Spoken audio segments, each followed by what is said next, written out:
He looked me in the eyes and smiled. "I made this coffee just for you." And in that moment, something deep inside me whispered, "Don't drink it." The Nashville sun, usually a golden embrace, seemed to cast long, ominous shadows across Nina's impeccably elegant dining room.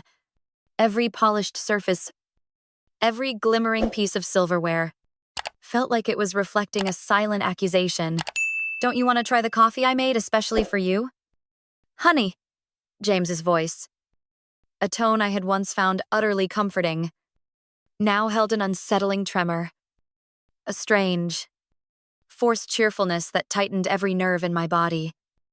His smile, usually so warm and genuine, stretched thin, failing to reach the depths of his eyes, which seemed to dart away whenever our gazes met. It was a practiced performance. And I, Christina, at 29, was trapped in the unsettling spotlight. The ceramic cup before me wasn't just a vessel for coffee. It was a chalice of dread. A dark, swirling liquid inside emitted a strange, almost metallic scent, acrid and foreign, that made my stomach clench with an immediate, primal revulsion. I never imagined I'd be sitting here, in my sister-in-law's home, grappling with the horrifying question, was my own husband, the man I swore to cherish, trying to poison me 3 years of marriage, filled with what James always dismissed as countless accidental food poisonings, a suspiciously consistent pattern of sudden illnesses, debilitating headaches, or inexplicable exhaustion, had chiseled away at my trust. And then there was Nina, my sister-in-law, whose presence was a silent orchestrator of my discomfort. She had a chillingly precise way of staging situations that left me either embarrassingly sick or subtly humiliated. Always with that same, infuriatingly innocent smile. That smile, now disturbingly mirrored on James's face, was no longer a sign of welcome. It was a silent harbinger of impending doom. Sometimes, it's not the loudest betrayals that break us. It's the quiet ones. The ones served in porcelain cups, with soft smiles and sugar-coated words. This isn't just a story about suspicion or fear. It's about how silence can scream, how betrayal can brew slowly, drop by drop, until you're left questioning everything, even the hand that holds the cup. Welcome to Silent Revenge, where every unspoken truth has a place to breathe. If you've ever ignored a gut feeling, or smiled through something that didn't feel right, you're not alone. Drop us a comment. Tell us where you're watching from. And if you feel it, subscribe. Because here, every quiet story matters. And now, let me dive into the story. James has become quite the barista lately, Nina purred, her voice dripping with an almost saccharine sweetness that grated on my nerves. Her eyes, usually cold and calculating, were fixed on mine from across the table, a predatory glint dancing within them as she absently stirred her own coffee, still untouched. That smirk playing on her lips, the way she deliberately emphasized, "For you," as if it were a special, sinister treat, sent an icy shiver deep down my spine, burrowing into my very bones. It wasn't a compliment, it was a veiled warning, a subtle assertion of power, a taunt I was meant to feel. I definitely noticed James spending an alarming amount of time at Nina's house recently, their flimsy excuse planning some elaborate surprise for our upcoming anniversary. But the hushed, urgent conversations that abruptly ceased the moment my shadow crossed a doorway. The strange, encrypted texts I'd fleetingly glimpsed on his phone, often with Nina's name popping up, they painted a far more sinister picture than any anniversary party could suggest. And now, this coffee, with its unsettling, almost medicinal scent, far removed from the rich, earthy aroma of true coffee. My mind raced, a frantic kaleidoscope of past incidents. I flashed back to just last month, the innocent-looking cup of herbal tea at Nina's house that had sent me reeling into urgent care with unexplained symptoms, leaving doctors baffled. And Nina, with that same infuriatingly innocent smile, had insisted she'd made the tea exactly the same way she made her own. The dots, once scattered and seemingly unconnected, were now rapidly, chillingly, forming a terrifying mosaic of betrayal and deliberate malice. Every fleeting glance exchanged between them, every unnatural pause, felt like a stitch in a tightly woven conspiracy. My heart pounded a frantic rhythm against my ribs, a silent drumbeat of fear and resolve. The weight of their gazes, a suffocating blanket of suspicion, pressed down on me. I knew I couldn't just sit there, sipping that potentially lethal liquid. A sudden, desperate surge of adrenaline coursed through me. Feigning nonchalance, I reached for my phone, making a show of checking an urgent notification. "Oh, would you look at that?" I exclaimed, forcing a lightness into my voice that betrayed the ice in my veins. "I need to make a quick call for work. Nina, would you mind if I use your study?" It was a gamble, but I needed a moment. A distraction. A chance. As I rose, feigning a sudden urgency, I deliberately, almost imperceptibly, angled myself towards Nina's place setting. My foot caught on an imaginary snag in the plush rug. "I'm so sorry," I gasped, stumbling just enough to cause a ripple of confusion. In the swift, chaotic ballet of steadying myself, a hand reaching for the table, a slight tilt of my body, my fingers, honed by years of quiet observation, executed the switch. My untouched, tainted coffee cup replaced hers, and her safe, I forgotten, one slid into my spot. My heart leaped. A silent, triumphant drum. "I'm such a klutz sometimes," I exclaimed, straightening up, my eyes wide with feigned embarrassment, carefully avoiding their direct gaze. Nina, her lips now a thin, tight line, waved off my apology with a dismissive flick of her wrist. "Just try not to break anything in the study," she muttered, her eyes narrowing slightly, a flicker of irritation crossing her face. I nodded quickly, a puppet on strings of deceit, and hurried away, the silent echoes of my pounding heart filling the space behind me. Through the study's ornate doorway, a sliver of vision remained. A crucial vantage point. I could still see them at the table, oblivious, their faces still a mask of innocent anticipation.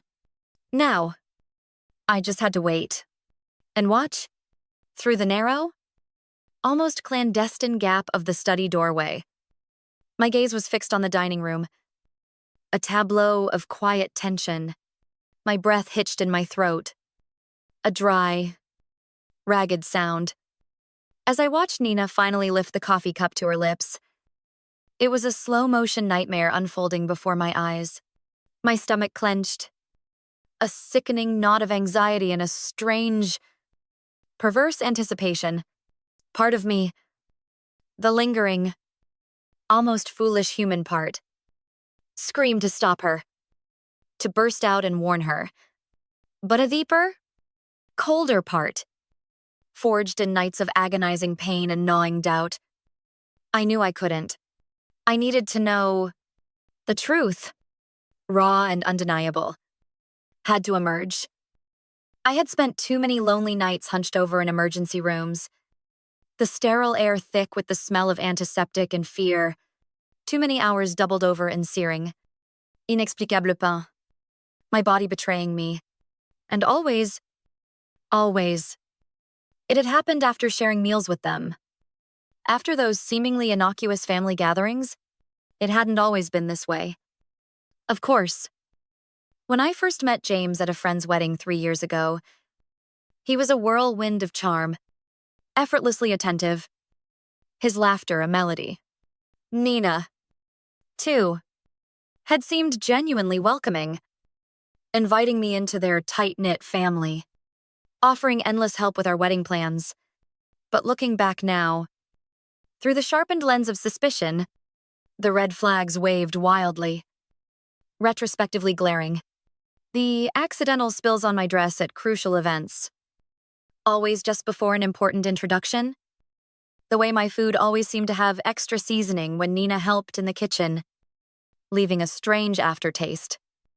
A metallic tang on my tongue. The incidents had started small. Insidious whispers of ill health. An upset stomach here. A mild allergic reaction there. James, ever the picture of concern, always had an excuse ready. Smooth and dismissive. Maybe it was something you ate earlier. Or, you must be coming down with something. Honey. But the pattern had grown terrifyingly clear, evolving from nuisance to near catastrophe. The worst. The incident that still haunted my nightmares had been just 2 months ago. I had ended up hospitalized after a harmless breakfast at their house. Doctors had found traces of something in my system they couldn't identify. A phantom menace. Yet, James, with his persuasive charm, had convinced everyone, even the medical staff, that I must have simply taken some expired medication. A chillingly, now laid bare. I gripped the door frame until my knuckles turned white, the rough wood digging into my palm, a painful anchor to reality. My eyes were glued to Nina as she took another slow sip of the coffee. James was engrossed in his phone, typing furiously, seemingly unconcerned. A picture of domestic normalcy that screamed of deception. My own untouched cup sat cold on the table where I'd left it, a ghost of its poisoned self. The metallic smell, a persistent, nauseating phantom, still lingered in my nose, making me shudder uncontrollably. This was it. The moment of truth. A subtle tremor in Nina's hand. A barely perceptible shake. Was the first sign. Then, her face, usually so composed, became ashen, the color draining away as if pulled by an unseen force. She set down the cup. A small, clattering sound in the sudden, heavy silence. James, she whispered, her voice a brittle, shaking thread. Something's wrong. James looked up from his phone, his casual indifference instantly morphing into a mask of confusion. Then horror. His eyes fixated on the cup in Nina's trembling hand. The metallic scent now a chilling reminder of his own machinations. A jolt went through him. He lunged forward, knocking over his chair with a violent crash that echoed through the room. Nina. What's happening? Nina's hands were now shaking violently, an uncontrollable spasm that sent tremors through her entire body. I feel. She tried to stand, but her legs buckled, and she stumbled, grabbing the edge of the table for support, her nails digging into the polished wood. James, what did you put in that coffee? She shrieked, her voice a raw, "Espérate rasp." It was my cue. I stepped out of the study, my phone already recording, its silent lens capturing every agonizing detail. James was beside Nina now, his face ghostly pale. That wasn't supposed to be your cup, he whispered. Espérate. Damning confession. But in the unnatural silence of the dining room, his words, meant for Nina's ears alone, carried clearly, resonating with a horrifying clarity. Nina's eyes, wide with sudden, terrifying realization, locked onto his, then mine. Espérate. Animalistic fear, replacing her usual cold calculation. Call an ambulance, she gasped, sliding slowly to the floor, her body beginning to convulse. Please, I can't.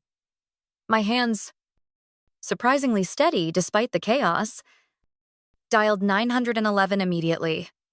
Emergency services? Yes. We need an ambulance at 1542 Maple Grove Drive, I stated, my voice clear and unwavering, maintaining an almost detached composure. My sister-in-law appears to be having a severe reaction to something in her coffee. She's conscious but experiencing tremors. As I spoke to the dispatcher, Nina, writhing on the floor, her body racked with violent tremors, looked up. Her eyes, filled with raw terror, met mine. Christina, she gasped, pain twisting her features. You switched. You knew, ma'am. The ambulance is on its way. The dispatcher assured me, her voice, a calm anchor in the storm. Please stay on the line. James was growing more frantic by the second, kneeling beside Nina, his face a contorted mask of panic. Nina, what's happening? That wasn't supposed to. I mean, it wasn't meant for. Shut up. James' Nina snapped through gritted teeth, her anger, sharp and venomous, momentarily overriding her distress. This is all your fault. You said it would just make her sick enough to miss the board meeting next week. You promised it wouldn't be traced. My blood ran cold, solidifying into a block of ice. The board meeting? The major client account where I was scheduled to present my proposal. The same account Nina had been trying to land for months at our competing firms. Every chilling incident, every subtle manipulation, every accident began clicking into place with a horrifying undeniable logics. The tea last month, I said, my voice surprisingly steady, betraying none of the seismic shifts happening within me. And the breakfast incident 2 months ago? Those weren't accidents. Were they? Nina's face contorted with another wave of pain, a guttural sound escaping her lips. The tea! That was supposed to keep you home during the Johnson contract presentation. But you went anyway. She clutched her stomach, doubling over. James said, he said we just needed to discredit you, make clients think you were unreliable. The distant wail of sirens filled the air, growing louder, closer, signaling the end of their carefully constructed facade. James sprang up, backing away from both of us, his eyes wide with a desperate, trapped fear. Nina, stop talking, you don't know what you're saying. I know exactly what I'm saying. Nina spat back, her words slurring slightly, but laced with a raw, desperate clarity. We've been planning this for months. Ever since Christina started outperforming me at every client meeting, you were supposed to make sure she drank it today. The paramedics burst through the front door, their urgency cutting through the suffocating tension. I quickly stepped aside, my phone still recording. Then, with a calculated swiftness, stopped the recording and sent the video to my private email, then immediately to my lawyer. James stood frozen, a statue of despair, watching as his carefully constructed plan, his entire world of deceit, crumbled into dust around him. I'll ride with her to the hospital, I told the paramedics, my voice firm, laced with an iron will. After all, I need to make sure my sister-in-law gets the proper treatment. I'm at James's terrified Gaza, holding it, letting him see the cold, unwavering resolve in my eyes. And I'm sure the doctors will be very interested in knowing exactly what was in that coffee. Asterisk, it's funny, isn't it? How sometimes the very thing meant to break us can instead reveal an inner strength we never knew we had.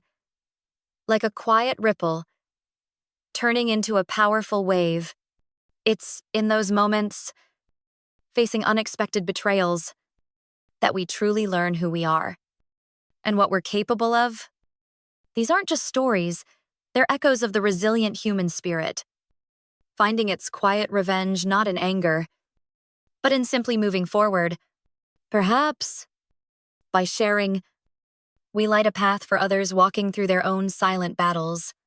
This is the heart of what silent revenge strives to offer, a gentle reminder that even in the darkest corners, there's always a glimmer of quiet strength. The dining room. Moments ago, a stage for a deceptive family brunch, now morphed into a chaotic scene of unfolding consequences.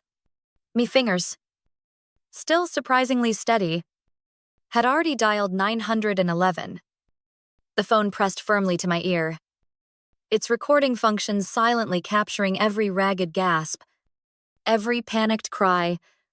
Nina, convulsing on the ornate rug, her face a mask of agony, was a stark image of their failed ambition. James Keltbasila here. Adespérate. Frantic figure, his pleas to Nina to shut up, chillingly exposing their malicious intent. He was losing control, his carefully constructed composure shattering like fragile glass. Ma'am? The ambulance is on its way. The dispatcher's calm voice echoed in my ear, a stark contrast to the unfolding drama. Please stay on the line. Nina's eyes, wide with a raw, animalistic fear I'd never seen before, found mine. The usual icy calculation that resided there was completely gone, replaced by a desperate, panicked realization. Christina, she gasped, her voice barely a whisper, twisted by pain and disbelief. You switched. You knew. My gaze held hers, unwavering. There was no need to speak. No need to confirm. The truth, ugly and undeniable, hung heavy in the air between us. The shrill, insistent wail of sirens grew louder, closer, tearing through the quiet Nashville neighborhood. It was the sound of justice, finally on its way. As the paramedics burst through the front door, their faces grimly professional, their movements swift and efficient. I quickly stopped the recording on my phone. With practiced ease, I sent the damning video first to my private email, a secure vault for my truth. Then immediately, without hesitation, to my lawyer. Every piece of their confession, every panicked word, was now safely documented. Irrefutable evidence.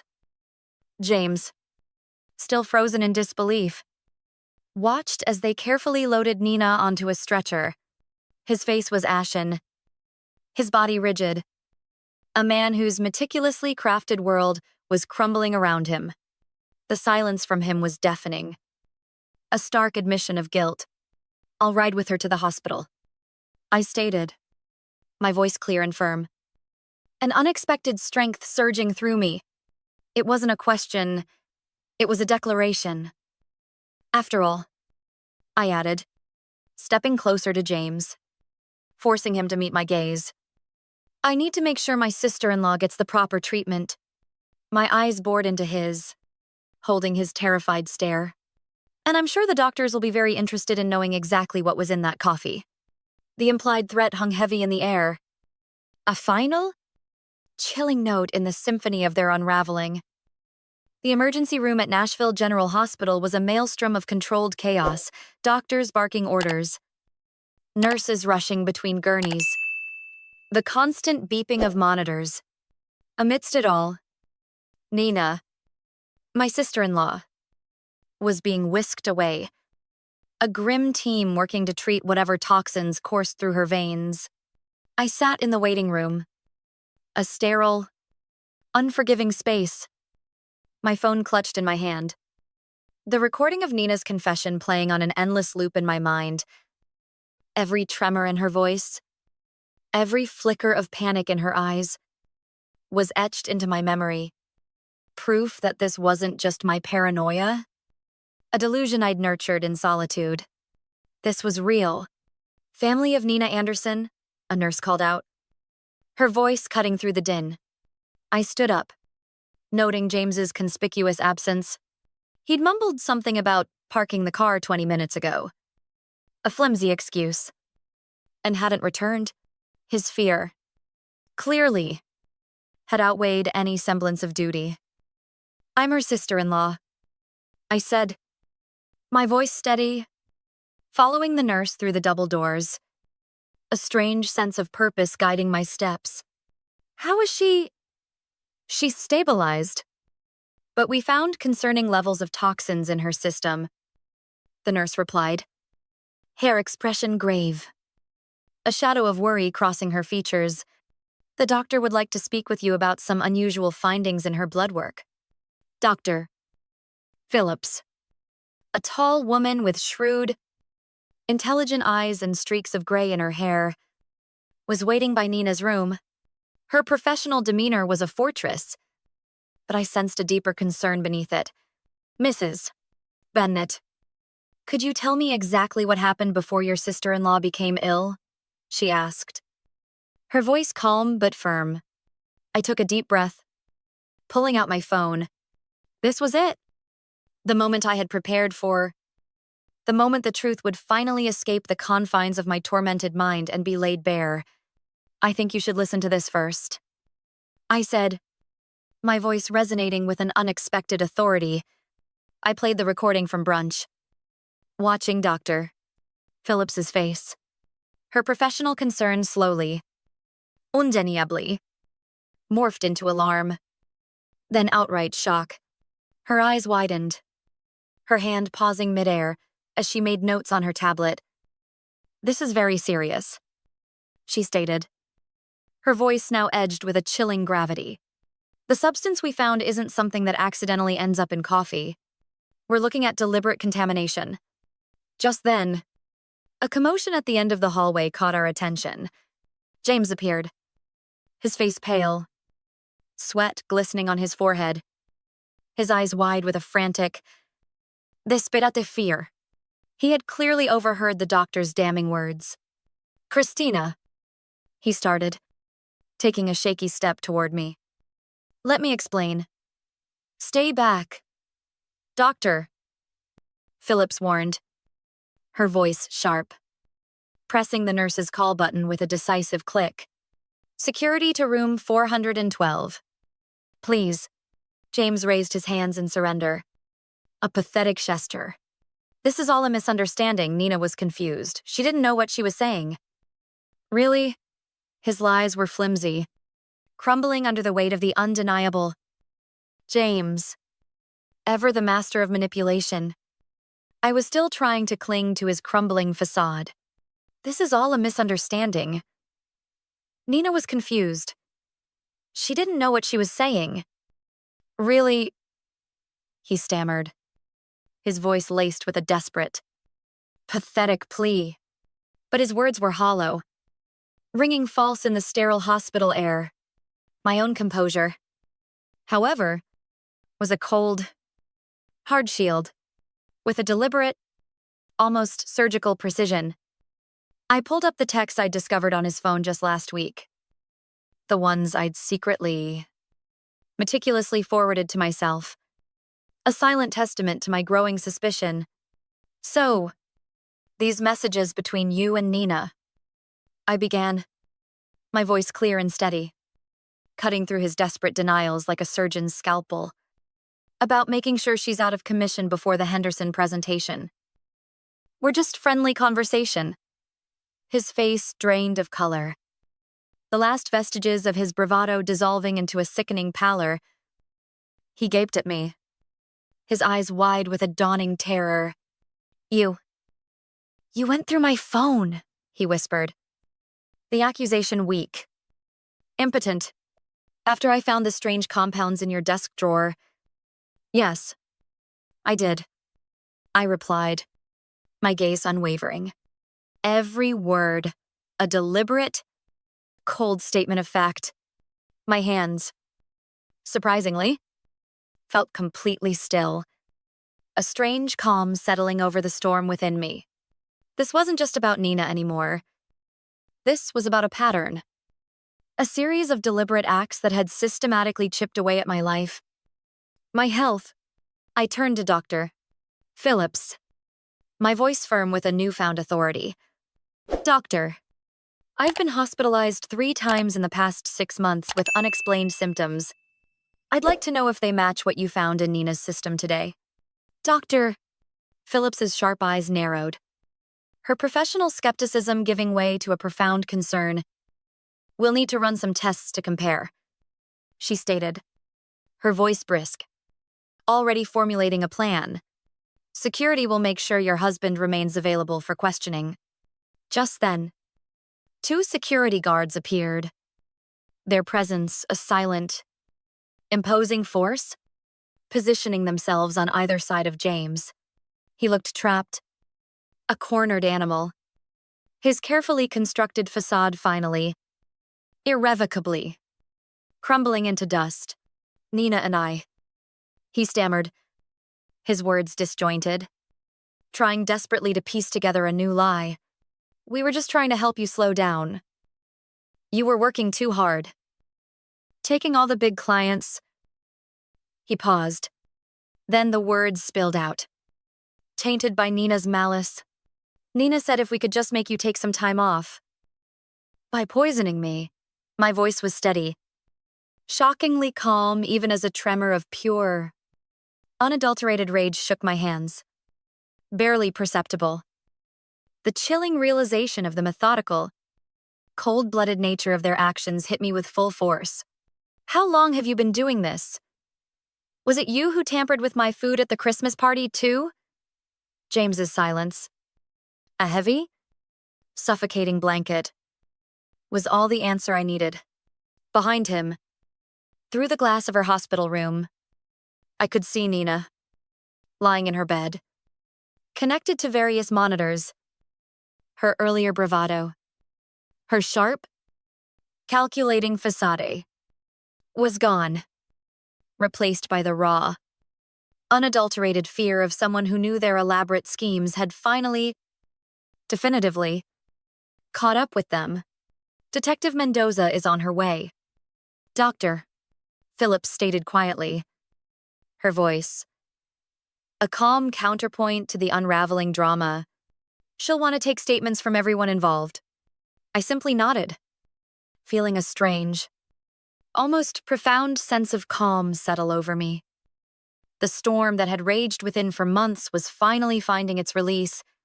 The truth, so long a silent burden. He was finally coming out, piece by painful piece. And there was no going back.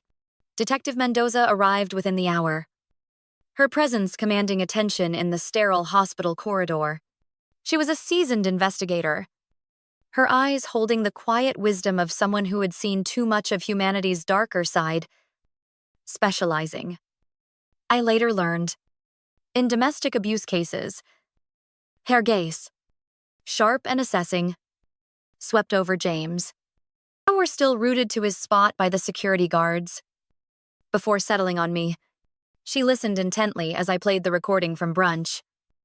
Nina's desperate confession echoing in the cold, clinical air. Then, I showed her the incriminating text messages, the ones I'd painstakingly forwarded to myself, concrete proof of their insidious plotting. Mrs. Bennett, she said, her voice gravelly but not unkind, reviewing her notes. You mentioned previous hospitalizations. Can you tell me more about those incidents? This was it. The moment to lay bare the full extent of their calculated cruelty. I pulled out another phone from my purse, my backup, my silent witness, and opened a document I'd been meticulously maintaining for months. It was a log, a chilling chronicle of every unsettling incident. The first time was in February. I began, my voice steady, devoid of emotion, as if narrating someone else's story. After a dinner at Nina's house, I had severe stomach pains and dizziness. The second was in April, the tea incident, after which I ended up in urgent care. And then in June, after breakfast with them, I was hospitalized again. I continued, each detail a pinprick of memory. Each time, the symptoms were similar, A creeping malaise. But just different enough that the doctors couldn't pinpoint a cause. It was always dismissed as something I ate or coming down with something. The detective's eyes narrowed as she looked at my detailed log of dates, symptoms, and circumstances, her gaze shifting between the clinical notes and my calm, unwavering face. And you've been keeping records ever since you noticed the pattern. Her question wasn't accusatory, but laced with a quiet admiration. He hesitated, then pulled out the second phone from my purse. A discreet, almost invisible device. I also started carrying a backup phone with a different number. I confessed, my voice barely a whisper, revealing the full extent of my desperate, solitary investigation. I used it to record conversations when I was around them. I scrolled through the files. I have several where Nina and James discuss their plans, though they're careful not to be explicit, hiding behind veiled words and knowing glances. I selected one, the crackle of the audio filling the tense silence. Nina's voice, clear despite its low volume, came through. The Henderson account is worth millions. James, we can't let her ruin everything we've worked for. Just stick to the plan. A few days of illness should be enough. James's response, equally damning, followed, I've got something stronger this time. She won't make it to the presentation. Detective Mendoza's expression hardened, a grim understanding dawning in her eyes. Through the window of Nina's room, I could see my sister-in-law was now awake, looking significantly less confident, less defiant than she had at brunch. The mask had completely slipped, revealing the raw fear beneath. Detective Mendoza's expression, already hardened by the chilling audio, grew even grimmer. She paused the recording, the silence in the corridor suddenly heavy with unspoken implications.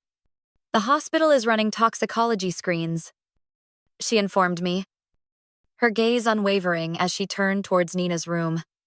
Doctor, Phillips has already identified several substances that don't occur naturally. We'll need samples from your home as well. Mrs. Bennett, to rule out any other sources. The mention of my home sent a fresh wave of dread through me. How many unseen dangers had I unknowingly lived with? Just then, a commotion erupted down the hall. James, his face a contorted mask of desperation, was arguing fiercely with the security guards, his voice rising in a frantic, almost hysterical crescendo. I need to speak with my wife, he shouted, his pleas echoing in the sterile hallway. Christina, please. You don't understand. We were trying to protect you. His words were a sickening parody of concern, a desperate attempt to regain control.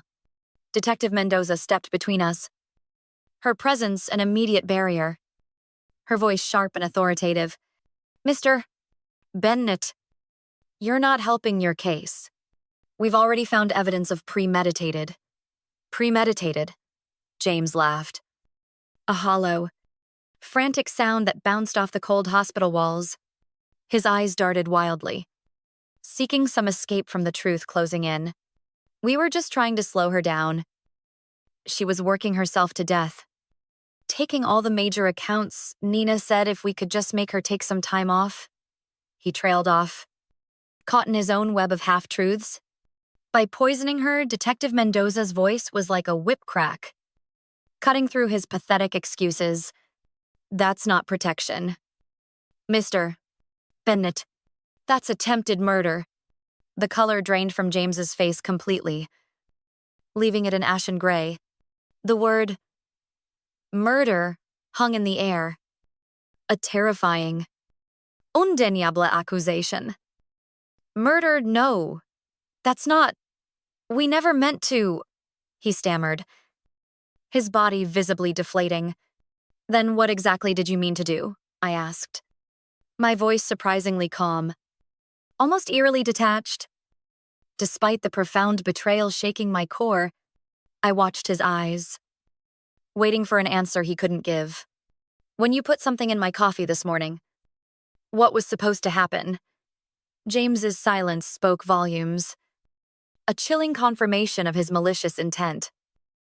Behind him, through the hospital room window, I could see Nina watching us, her face a mask of fear and calculation.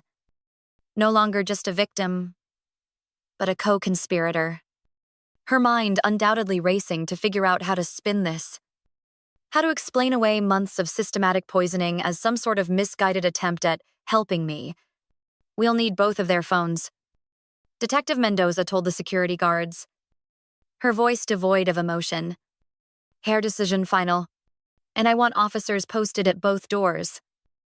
Nobody leaves until we get the toxicology results. Just then, Dr.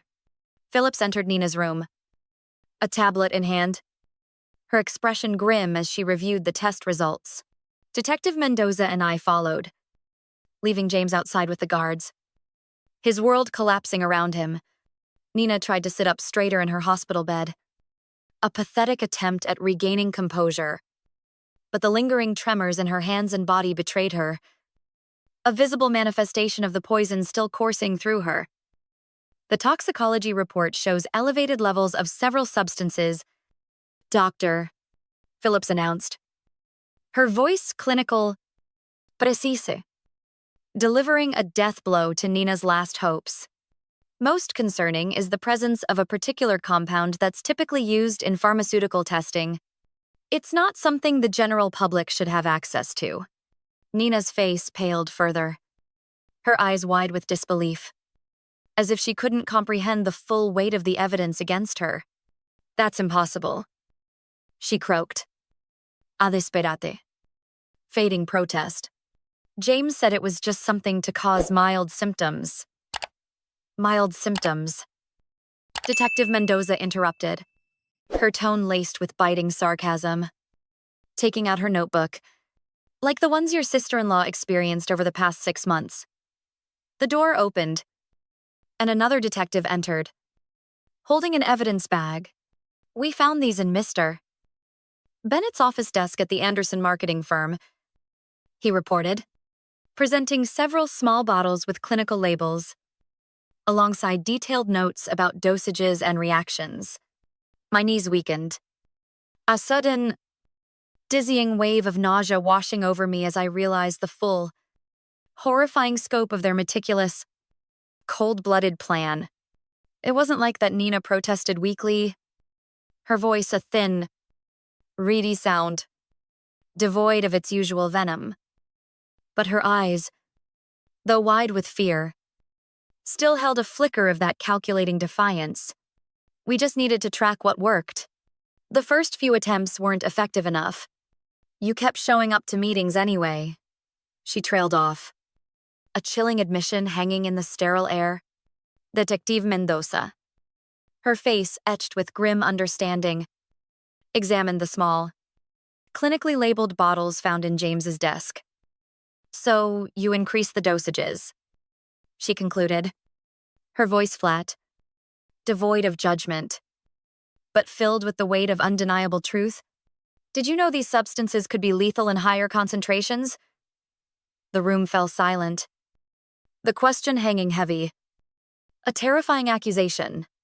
Outside, through the window, James sank into a chair in the hallway, his head buried in his hands.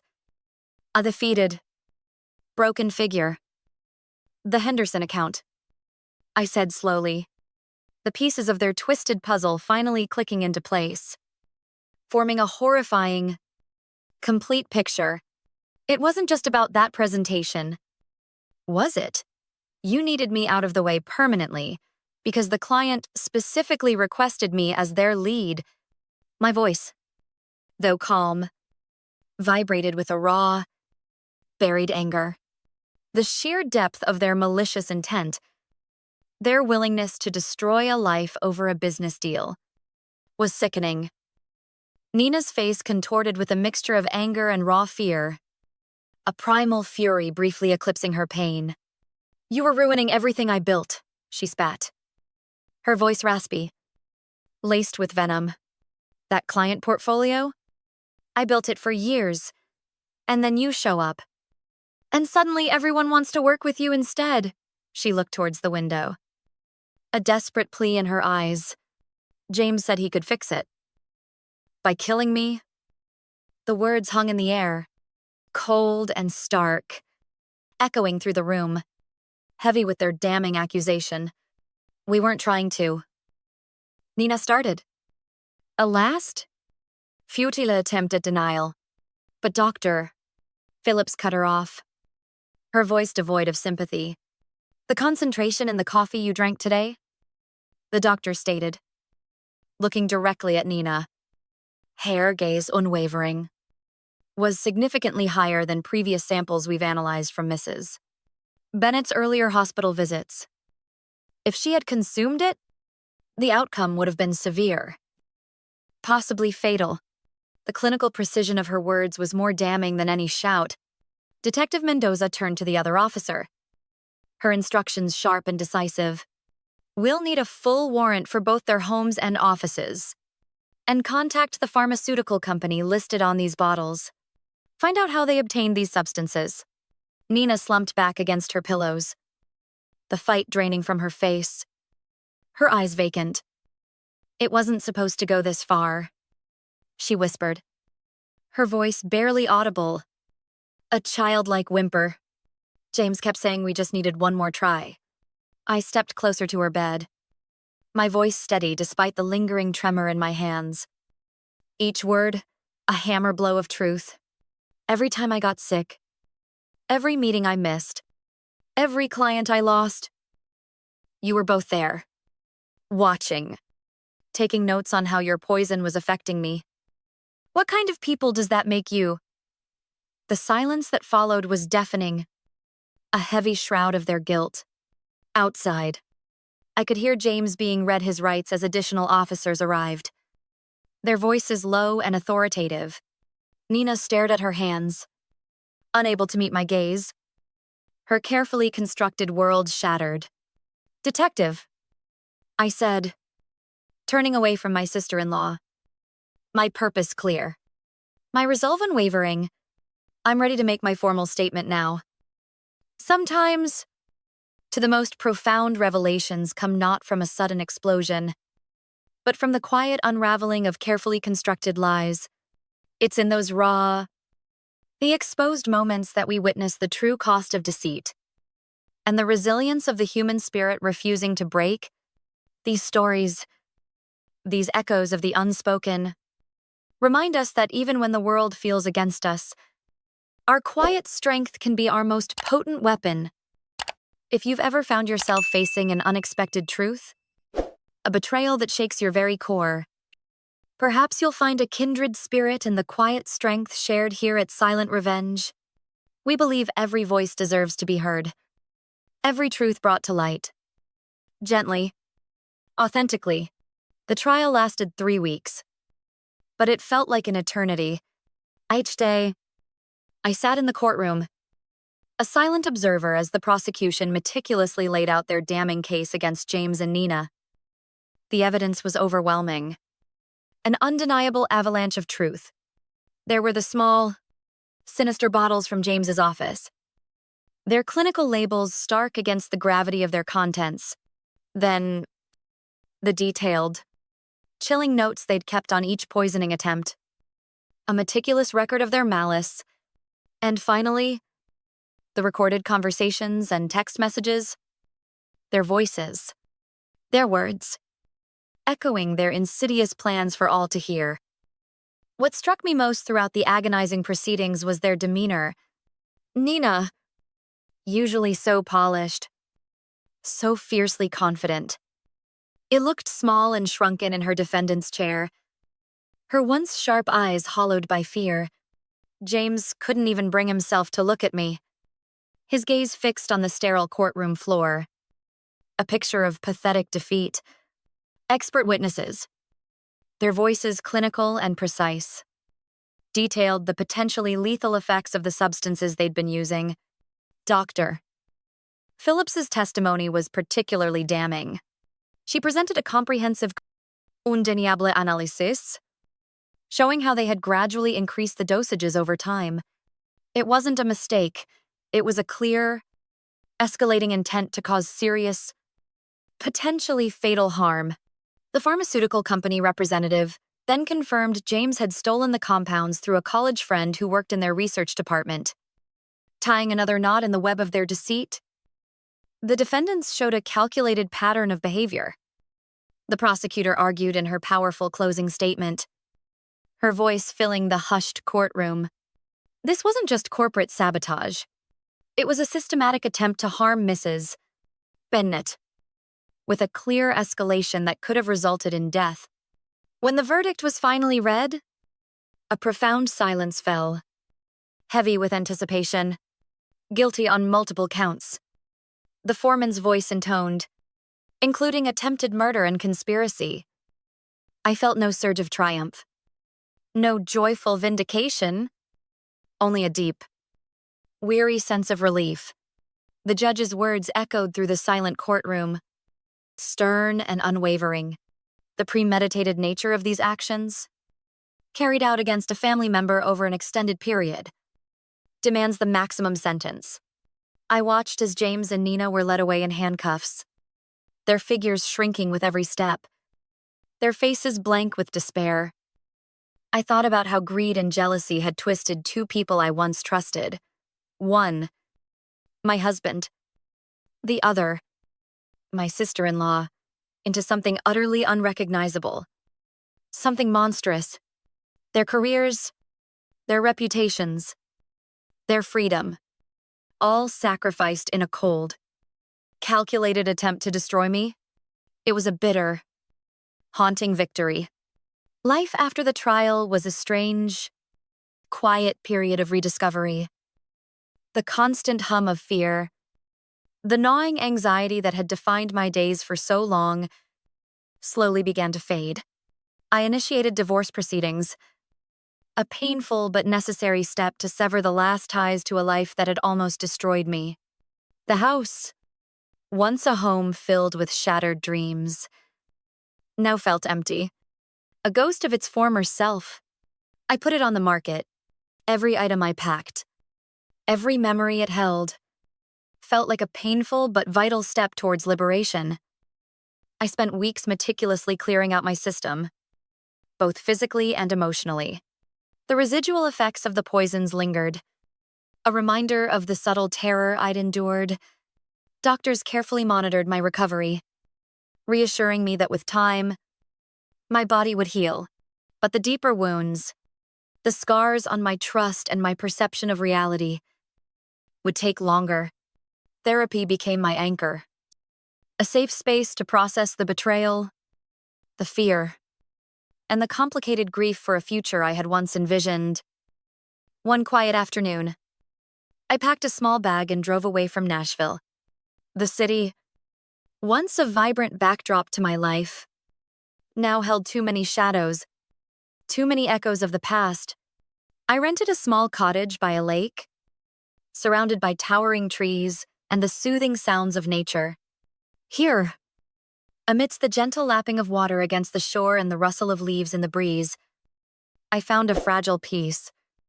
I began to rediscover simple joys, the taste of a home-cooked meal that didn't feel like a threat, the warmth of sunlight on my skin without a lurking fear. I started painting again, a passion I'd abandoned during my marriage, allowing colors and emotions to flow freely onto the canvas. Each stroke was a release, a step towards reclaiming the vibrant woman I used to be. The quiet, reflective time by the lake slowly became a forge for my strength. I realized that my revenge wasn't in their conviction, but in my survival, in my healing, in the defiant act of choosing to live, truly live. Again, it was in the act of reclaiming my own narrative. One brushstroke, one peaceful breath, one silent step at a time. The scars remained. Yes, but they were no longer wounds. They were testaments to a quiet resilience, a silent power that had pulled me through the darkest of times. The tranquility of the lake house, while healing, also brought a profound clarity. I realized my experience, however harrowing, wasn't unique. So many others suffered in silence, trapped in webs of manipulation and betrayal, their voices unheard, their truths buried. The quiet strength I had cultivated, the meticulous record-keeping, the relentless pursuit of justice. These weren't just for me. They were tools, born of pain, that could now serve a higher purpose. It started small. A secure online forum, built with the help of a trusted IT friend. I called it Silent Revenge. The name wasn't about retribution, it was about reclaiming power, about finding peace in truth, about surviving and thriving. I started sharing my story, raw and unfiltered. As the first post, then, I began compiling resources, legal advice, psychological support networks, even practical tips on how to discreetly document suspicious behavior. Melavier. We're impressed by the comprehensive evidence I'd gathered, offered to provide pro bono consultations for members who needed guidance. Dr.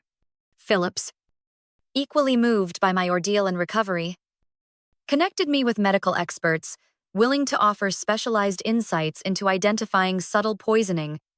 Word spread quietly, like whispers in the wind. Women and men from all walks of life, they began to join. They shared their own stories, hesitant at first. Then, with increasing courage as they found solace in shared experience, the forum became a sanctuary, a place where people could breathe, knowing they weren't alone. We developed a system for discreet, safe communication, ensuring anonymity when needed, and creating a network of support that spanned continents. We also focused on prevention, teaching early warning signs, and empowering individuals with knowledge. Your story, your survival, is your most powerful revenge. I often wrote in my posts, a mantra for our growing community. Today, Nina and James are serving their sentences, their names forever linked to the criminal justice system. But their prison, in a strange twist of fate, became my liberation. My life, once dictated by their malicious intent, is now dedicated to amplifying the voices of the unheard. I still live by the lake, to the serenity, a constant reminder of the peace I fought so hard for. But now, my days are filled with purpose, connecting with members of Silent Revenge, helping them navigate their own quiet battles. We are a testament to resilience, a beacon of hope in the shadows of hidden abuse. We are proof that sometimes the most profound acts of rebellion aren't shouted from the rooftops, but whispered in the quiet corners of the internet, finding strength in unity and peace and justice.